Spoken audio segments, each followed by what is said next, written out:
नमस्कार साथियों, मेरा नाम है आर के सिंह। संस्कृति आईएएस यूट्यूब चैनल के प्लेसेस इन न्यूज सीरीज में आप सभी का स्वागत है। जैसा कि आप सभी जानते हैं कि हम अपने इस कार्यक्रम में चर्चा में रहने वाले जो भी प्लेसेस होते हैं उनके बारे में बेसिक जो जानकारी है वो मानचित्र के माध्यम से देखते हैं। तो इसी क्रम में आज हम जिस प्लेस की चर्चा करने वाले हैं वो प्लेस है मलेशिया। मलेशिया चर्चा में है क्योंकि अगर देखें तो पीएम मोदी का जो मलेशिया दौरा है ये बड़ा चर्चा में है। इसके बहुत सारे आयाम हैं जिन पर अलग अलग सेशन भी हमने लिया है, लेकिन आज हम जो बेसिक तौर पे हम जानकारी लेंगे वो ये लेंगे कि मलेशिया के बारे में जो हमें जानना चाहिए, जो वहाँ की जो भी मूलभूत जानकारी है, अगर मानचित्र के दृष्टिकोण से देखें, मैपिंग के दृष्टिकोण से देखें तो वो महत्वपूर्ण हो जाती है, तो उस पर हम फोकस करेंगे। चलिए, अगर थोड़ा सा हम न्यूज़ की बात कर ले तो यहाँ पर जो भारत मलेशिया के बीच में देखें जो रणनीतिक साझेदारी है उसका जो नया युग स्टार्ट करने की बात कही जा रही है, ये चर्चा में है क्योंकि जो भी अपने देश के प्रधानमंत्री हैं वो अभी हाल ही में मलेशिया का दौरा उनका हुआ था और उनकी आधिकारिक यात्रा बड़ा चर्चा में थी क्योंकि ये जो दौरा था दोनों देशों के जो राष्ट्र प्रमुख हैं उनके बीच में महत्वपूर्ण माना गया। और दोनों देशों के लिए देखें तो जो भी द्विपक्षीय जो संबंध है उसके दृष्टिकोण से भारतीय जो प्रवासी कूटनीति जो अप्रोच है और भारत की जो एक्ट ईस्ट पॉलिसी है उसके संदर्भ में सबसे खास मानी जा रही है। अगर हम बात करें कि काफ़ी संख्या में आप देखेंगे 29 लाख जो भारतीय मूल के लोग हैं वो क्या है, वो मलेशिया में है। तो इस दृष्टिकोण से देखेंगे तो ये कहा जा रहा है कि एक जीवंत सेतु की तरह कहीं ना कहीं देखें तो ये प्रवासी भारतीय दोनों देशों के लिए काम करते हैं क्योंकि भारतीय समुदाय के जो लोग हैं वो दोनों देशों के बीच में एक जीवंत सेतु का काम करते हैं। और यहाँ पर देखेंगे जो भी नया जो वाणिज्यिक जो दूतावास है मलेशिया में, नया भारतीय वाणिज्यिक जो दूतावास है वो खोलने की जो घोषणा हुई है, ये प्रवासी भारतीयों के लिए एक बड़ी राहत मानी जा रही है। शिक्षा और विरासत की बात कही जा रही है, जो भी मलेशियाई नागरिक हैं उनके लिए जो यहाँ पर स्कॉलरशिप की घोषणा की गई ये भी खास है।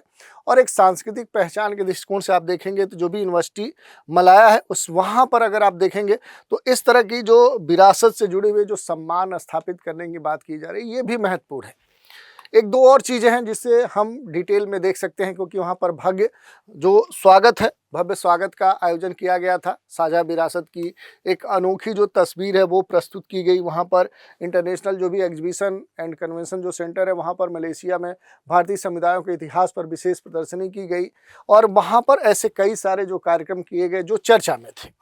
इसके अलावा देखेंगे जो भी पूरा शॉर्ट में अगर पूरे दौरा की हम बात करें तो रणनीतिक स्तर पे ये महत्वपूर्ण दौरा था क्योंकि एक दशक के अंतराल के बाद देखें तो संबंधों को एक व्यापक जो रणनीतिक साझेदारी है उसमें बदलने का प्रयास किया जा रहा है। तकनीकी स्तर पे देखेंगे तो सेमीकंडक्टर जैसे जो क्षेत्र हैं, डिजिटल जो भुगतान है उस पर ऐतिहासिक जो समझौता है वो भारत और मलेशिया के बीच में होने की बात की जा रही है। और इंस्टीट्यूशनल या संस्थागत स्तर पे देखेंगे तो भ्रष्टाचार जो निरोध है, राष्ट्रीय सुरक्षा जो परिषद है, इनके बीच में नया जो सहयोग है वो स्थापित करने के दृष्टिकोण से देखेंगे तो ये भारतीय प्रधानमंत्री का जो दौरा हुआ है ये महत्वपूर्ण है। सांस्कृतिक स्तर पे जो भारी संख्या में जो प्रवासी हैं उनके लिए जीवंत जो सेतु है और जो भी शिक्षा के नए जो अवसर हैं वो उत्पन्न हो सकते हैं, तो ये यहाँ पर खास तौर पे चर्चा में यहाँ पर देखने को मिला। दूसरी बात कि यहाँ पर बहुत सारे जो आयोजन हैं वो भी देखने को मिले। नृत्य शैलियाँ जैसे शास्त्रीय जो नृत्य हैं, भरतनाट्यम, कथकली, ओडिसी, मोहिनीअट्टम,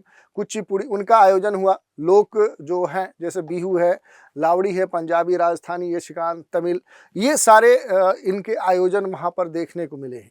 तो यहाँ पर वेलकम जो मोदी जी हैं इनका भव्य जो आयोजन है वो यहाँ पर हमें देखने को मिला है और ये बड़ा महत्वपूर्ण है, चाहे वो भारत के दृष्टिकोण से हम देख लें चाहे वो हम मलेशिया के दृष्टिकोण से देखें, क्योंकि तीसरा सबसे बड़ा जो भारतीय जो प्रवासी समुदाय है वो मलेशिया में रहता है। तो इंडियन डायस्पोरा डिप्लोमेसी को ये और मजबूत बनाते हैं। और रक्षा और व्यापारिक समझौते के दृष्टिकोण से देखें तो जो भी ये दौरा हुआ इसमें कई सारे ऐसे बिंदु थे जिससे व्यापार, निवेश और तकनीकी सहयोग पर विशेष सहमति बनी है। तो आसियान और इंडो पैसिफिक रीजन के दृष्टिकोण से देखें तो जो मलेशिया है वो भारत का एक महत्वपूर्ण रणनीतिकार मित्र है। भारत मलेशिया जो संबंध है ये भारत की जो एक्ट ईस्ट पॉलिसी है उसके लिए सबसे खास हो जाती है और इसी कारण से पीएम का जो ये दौरा है ये महत्वपूर्ण माना जा रहा है। ये पीएम का देखें मोदी का तो तीसरा मलेशिया का दौरा है, तो तीसरी बार प्रधानमंत्री का मलेशिया जाना ये इसी को दर्शाता है। अगर हम बात करेंगे जो भी कॉम्प्रिहेंसिव जो स्ट्रेटेजिक जो पार्टनरशिप है ये दोनों देशों के बीच में हुई है, जिस कारण से देखेंगे तो कई सारे क्षेत्रों में दोनों देश मिलकर काम करने की योजना पर काम कर रहे हैं। और भारत आगामी दौरे या ये जो दौरा हुआ भारत के प्रधानमंत्री का, ये कई सारे मामलों में देखेंगे तो महत्वपूर्ण है, जिसकी हमने पहले भी चर्चा की, एक बार फिर देख लें। सेमीकंडक्टर सहयोग पर देखेंगे तो दोनों देश सहमत हुए हैं। जो भी फिनटेक है, यूपीआई है, उस पर भी क्या है, दोनों देश मिलकर काम करेंगे। डिजिटल जो पेमेंट है, डिजिटल जो मीडिया है, उस पर भी क्या करेंगे, ये काम करेंगे। तो सुरक्षा और शासन दोनों पर ये खास तौर पे काम कर रहे हैं।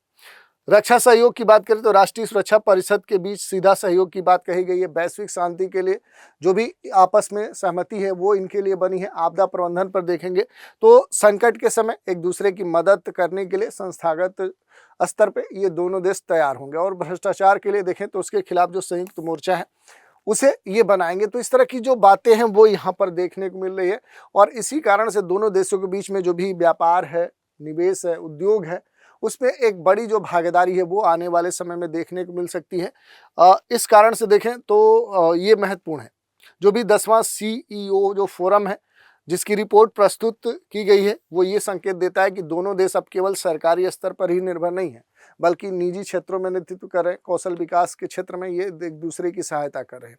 यही नहीं, शिक्षा और पर्यावरणीय जो कूटनीति है वो भी दोनों देशों के बीच में देखने को मिली है।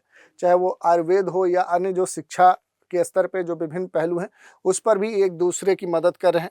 इसके अलावा जो चीज़ें हैं उन पर भी हमने बात की। पर्यटन के संदर्भ में आप देख सकते हैं कि भारत से मलेशिया 2005 से देखें तो अब तक 14 लाख पर्यटक जा चुके हैं। मलेशिया से जो भारत आने वाले लोग हैं उनकी संख्या 3 लाख से अधिक हो चुकी है।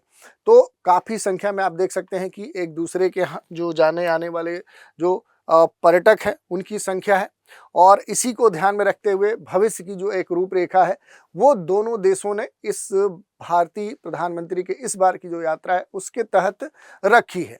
ओवरऑल हम कह सकते हैं कि जो भी हाईटेक और जो हाई टच का जो संगम है वो इस बार प्रधानमंत्री के दौरे में देखने को मिला, क्योंकि ये जो यात्रा है एक दशक के अंतराल को पाटने में सफल रही है। इसमें एक तरफ देखें हाईटेक यानी सेमीकंडक्टर, फिनटेक, रक्षा जैसे समझौते पर जो बात डन हुई है वो देखने को मिली, तो दूसरी तरफ हाई टच यानी सांस्कृतिक डायस्पोरा या पर्यटन के जो भावनात्मक जो संबंध है वो भी यहाँ पर देखने को मिले।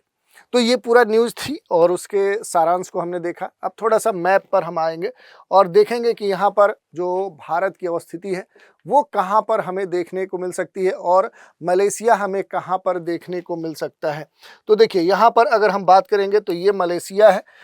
यहाँ पर अगर हम थोड़ा सा मलेशिया को और डिटेल में समझने का प्रयास करेंगे तो ये देखिए साउथ ईस्ट एशिया में ये एक महत्वपूर्ण देश है। दक्षिण पूर्व एशिया में ये आपको देखने को मिलेगा। 2 पार्ट में ये आपको देखने को मिलेगा। इसका आधा हिस्सा ये आपको देखने को मिलता है। ये दोनों क्या है, ये मलेशिया के ही पार्ट है। पृथ्वी के उत्तर पूर्वी गोलार्ध में इनकी अवस्थिति आपको देखने को मिल जाएगी। तो ये क्या है, अगर आप भौगोलिक स्थिति की बात करेंगे तो उत्तरी पूर्वी गोलार्ध में क्या है, ये अवस्थित है। तो ये आप देख सकते हैं कि इनका जो अक्षांशीय स्थिति है वो आपने देख ली। दूसरी अक्षांशीय और देशांतरी स्थिति आपने देख ली। यहाँ पर देखिए पहला जो पार्ट है ये देखिए, ये वाला जो सेक्टर है ये भी मलेशिया का ही हिस्सा है और दूसरा वाला जो सेक्टर है ये वाला भी मलेशिया का ही पार्ट है।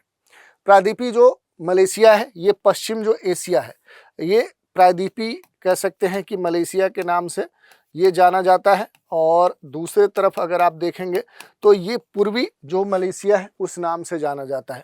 तो इसे क्या बोला जाता है, ये पूर्वी मलेशिया है। तो 2 पार्ट में आपको इसका लोकेशन देखने को मिलता है। कई बार इससे जुड़े हुए प्रश्न पूछे जाते हैं क्योंकि बहुत बच्चों को भ्रम होता है कि यही मलेशिया है और उससे जुड़े हुए जो भी देश हैं, सीमाएं हैं, वो पूछ ली जाती हैं और कन्फ्यूजन हो जाता है। तो यहाँ पर अगर प्रायद्वीपीय मलेशिया की बात करें यानी इस हिस्से की हम बात कर रहे हैं, दक्षिण पूर्वी एशिया की मुख्य भूमिका क्या है, ये एक महत्वपूर्ण हिस्सा माना जाता है। मलय प्रायद्वीप के दक्षिण भाग में स्थित है जिसकी सीमा किससे लगती है, तो ये थाईलैंड से लगती है। और डिटेल में हम देखेंगे मैप पर। बोर्नियो द्वीप समूह के उत्तरी छोर पर स्थित जो सबा सरावाक राज्य है वो पूर्वी जो ये वाला पूरा क्षेत्र है, इस पूर्वी जो मलेशिया है उसके क्षेत्र का निर्माण करते हैं, जिसकी सीमा 2 देशों से लगती है। एक तरफ ब्रुनेई है और दूसरा इंडोनेशिया है, और आएंगे डिटेल में इस पर हम चर्चा करेंगे। अब देखिए, ये पूरा मैप है मलेशिया का। ये आपका प्रायद्वीपीय मलेशिया है, ये पूर्वी मलेशिया है। यहाँ पर जो हमने बताया कि यहाँ पर जिस देश से इसकी सीमा लगती है वो पहले हमने दिखाया कि ठीक है, जो भी यहाँ पर महत्वपूर्ण जो प्रायद्वीपीय जो मलेशिया का हिस्सा है इसकी सीमा किससे लगती है, तो इसकी यहाँ पर जो सीमा है ये सिर्फ एक देश थाईलैंड से लगती है, जो कई बार पूछा गया है। और दूसरी तरफ आएंगे तो 2 देशों से पूर्वी मलेशिया की जो सीमा है वो लगती है। किससे किससे लगती है, तो यहाँ पर जो महत्वपूर्ण तौर पे देखेंगे जो 2 देश हैं वो ब्रुनेई है और इंडोनेशिया है। तो 2 देशों से यहाँ पर आप देखेंगे तो जो सीमा है वो पूर्वी मलेशिया साझा करता है।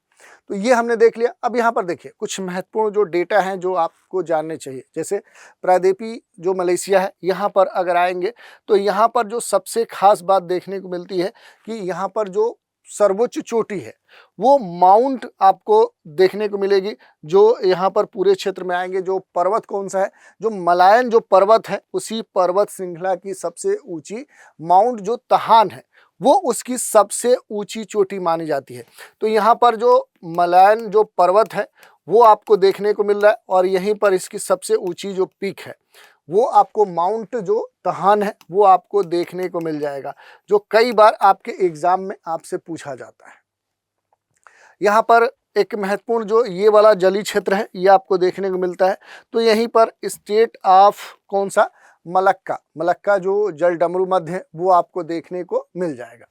मलेशिया से सटे हुए जो भी ब्रुनेई, दारुसलाम, इंडोनेशिया, थाईलैंड, ऐसे कुछ देश हैं जिनसे जुड़े हुए जो लोकेशन है वो कई बार आपसे पूछ लेता है, तो उन्हें भी आपको थोड़ा सा ध्यान देना है।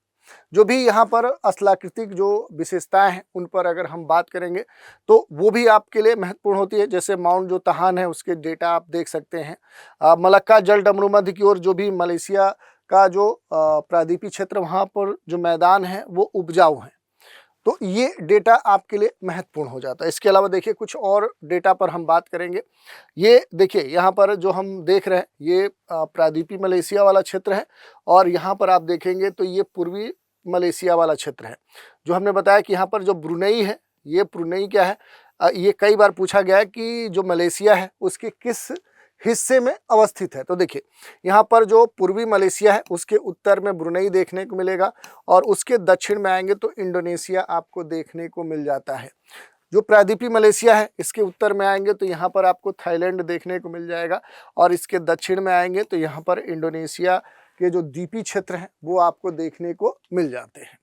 अब देखिए एक दो चीज़ें और हैं जिसे आप देख सकते हैं। अगर थोड़ा सा कुछ अन्य तथ्यों पर और हम चर्चा करते हैं तो मलेशिया का जो लोकेशन है ये साउथ ईस्ट एशिया में देखें तो महत्वपूर्ण है, रणनीतिक लोकेशन है इसकी, और 2 क्षेत्रों में ये विभाजित है, 2 द्वीपों के तौर पे जाना जाता है जो हमने आपको बताया। पश्चिम में जो प्रायद्वीपीय मलेशिया है थाईलैंड के साथ, और यहाँ पर देखेंगे पूर्वी मलेशिया जो ब्रुनेई और इंडोनेशिया के साथ सीमा साझा करता है। दूसरी बात देखिए, इसके अलावा अगर आप देखेंगे जो भी प्रायद्वीपीय जो क्षेत्र है उसके साथ देखेंगे तो चूना पत्थर या फिर जल क्षरण से निर्मित जो असंख्य जो गुफाएं हैं वो इस प्रायद्वीपीय मलेशिया में आपको देखने को मिल जाती हैं। सामान्य रूप से देखेंगे जो मलेशिया है, मलेशिया के जो भी तटीय जो मैदान है, जो कोस्टल रीजन के जो प्लेन है वो धीरे धीरे पहाड़ी या पर्वतों में परिवर्तित एक तरह से होते हैं, जो सीधे घने वर्षा वन से ढके हुए आपको देखने को मिल जाएंगे। कुछ अन्य जो भौगोलिक विशेषताएं हैं उन पर हम चर्चा करते हैं मलेशिया की। देखिए अगर हम यहाँ पर देखें, एक तो प्रायद्वीपीय मलेशिया है, दूसरा पूर्वी मलेशिया है। यहाँ पर आप देखेंगे तो इस क्षेत्र में सबसे महत्वपूर्ण जो बात देखने को मिली कि पर्वत के स्तर पे देखेंगे तो यहाँ पर जो पर्वत आपको देखने को मिलेगा, ये देखिए यहाँ पर ये पूरा जो पर्वतीय क्षेत्र है इसका विस्तार आपको मलेशिया के उत्तर से दक्षिण में आपको देखने को मिल जाएगा। तो ये सबसे खास बात है। यहाँ पर जो भी मलायन जो पर्वत है वो प्रायद्वीपीय मलेशिया में आपको देखने को मिलेगा, जिसकी सर्वोच्च चोटी माउंट तहन है। ये पहले हमने आपको बता दिया था। और यहाँ पर देखेंगे कि जो मलक्का जलडमरू मध्य है, ये देखिए स्टेट ऑफ जो मलक्का है, ये आपको यहाँ पर सबसे महत्वपूर्ण एक जल संधि के तौर पे मौजूद आपको देखने को मिल सकता है। और ये क्या करता है, मलक्का जो जलडमरू मध्य है और यहाँ पर जो चीन सागर है, ये महत्वपूर्ण जो लोकेशन है जो आपसे पूछे जाते हैं। मलक्का जो जलडमरू मध्य है, इससे सटे हुए जो तटीय मैदान है वो अपेक्षाकृत आपको अधिक चौड़े उपजाऊ के रूप में देखने को मिल जाएंगे। इसके अलावा देखिए, अगर हम पूर्वी मलेशिया में आएंगे जिसकी हम बात कर रहे हैं, तो यहाँ पर देखेंगे तो जो बोर्नियो जो आइलैंड है वो सबसे महत्वपूर्ण बात है। इसके उत्तर में ये अवस्थित है, जहाँ पर यहाँ पर देखेंगे दो प्रांत आपको देखने को मिलते हैं। कौन कौन से प्रांत आपको देखने को मिलते हैं, तो यहाँ पर जो सबाह है, जो सारावाक जो स्टेट है, वो दोनों आपको यहाँ पर देखने को मिलेंगे। ये देखिए, ये पूरा जो क्षेत्र है, ये जो सबाह प्रांत है वो किधर देखने को मिलेगा, तो ये दो पार्ट में, इधर आप देखिए तो सारावाक जो स्टेट है वो पश्चिम वाला है, जो पूर्वी मलेशिया उसमें दो स्टेट है। ये देखिए, दो राज्यों से मिलकर क्या बनता है, जो पूर्वी मलेशिया है ये दो राज्यों से मिलकर बनता है। ये आपको ध्यान देने वाली बात है, इनसे जुड़े हुए कई बार प्रश्न पूछे गए हैं, इसलिए हम इस पर बात कर रहे हैं। देखिए, यहाँ पर जो सबाह प्रांत है ये है, और यहाँ पर सारावाक जो प्रांत है ये है। यहाँ की जो भी स्थलाकृतिक जो विविधता है वो आपको देखने को मिलेगी। जैसे अगर हम सारावाक वाले क्षेत्र की बात करेंगे, ये वाला जो राज्य वाला क्षेत्र है मलेशिया का, यहाँ पर इसके जो तट है उसके किनारे जो स्थिति है वो दलदली है, निचले मैदान आपको देखने को मिलेंगे। अंतर्देशीय जो पहाड़ियाँ हैं वो सारावाक प्रांत में आपको देखने को मिलती है। इंडोनेशिया जो इसके दक्षिण में है, तो इंडोनेशिया की जो सीमा है, इसके ऊपर जाएंगे तो उबड़ खाबड़, ये वाला जो पूरा क्षेत्र है, उबड़ खाबड़ जो उच्च भूमि है वो यहाँ पर देखने को मिलती है।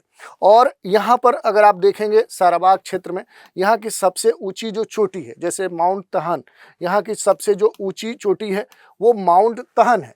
ठीक वैसे ही यहाँ पर देखेंगे तो जो माउंट मुरूद है वो क्या है, वो सबसे ऊंची चोटी मानी जाती है। सबाह प्रांत में अगर आप आएंगे तो यहाँ पर कुछ महत्वपूर्ण जो रेंज है वो भी आपको देखने को मिल जाएंगे। जैसे ये वाला पूरा क्षेत्र की हम बात करें, यहाँ पर देखिए, अगर सबाह प्रांत में आएंगे तो यहाँ पर महत्वपूर्ण एक पर्वत देखने को मिलेगा, जिसे क्या बोला जाता है, इसे क्रोकर रेंज बोला जाता है। ये कई बार पूछ लेता है कि क्रोकर जो पर्वतीय क्षेत्र है या जो रेंज है ये कहाँ पर इसकी अवस्थिति है, किस देश में है। तो देखिए, ये पूर्वी जो मलेशिया है उसी में आपको देखने को मिलता है, और पूर्वी मलेशिया के किस प्रांत में देखने को मिलता है तो ये आपको बताना है, क्योंकि सबाह प्रांत में ही क्या है इसकी जो अवस्थिति है, जो देखेंगे पूर्वी मलेशिया का जो पूर्वी क्षेत्र है वहाँ पर ये आपको देखने को मिलेगा।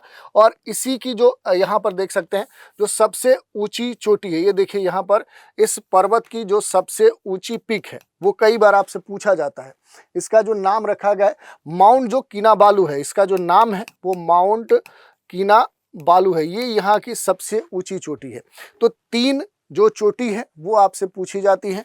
एक तो माउंट जो तहन है वो आपसे पूछी जा सकती है। माउंट जो यहाँ पर कह सकते हैं कि जो मुरूद है ये सारावाक राज्य में आपसे पूछी जाती है, और माउंट जो किनाबालू है वो आपको सबाह प्रांत में देखने को मिल जाती है। तो तीन चोटियों को आपको ध्यान देना है।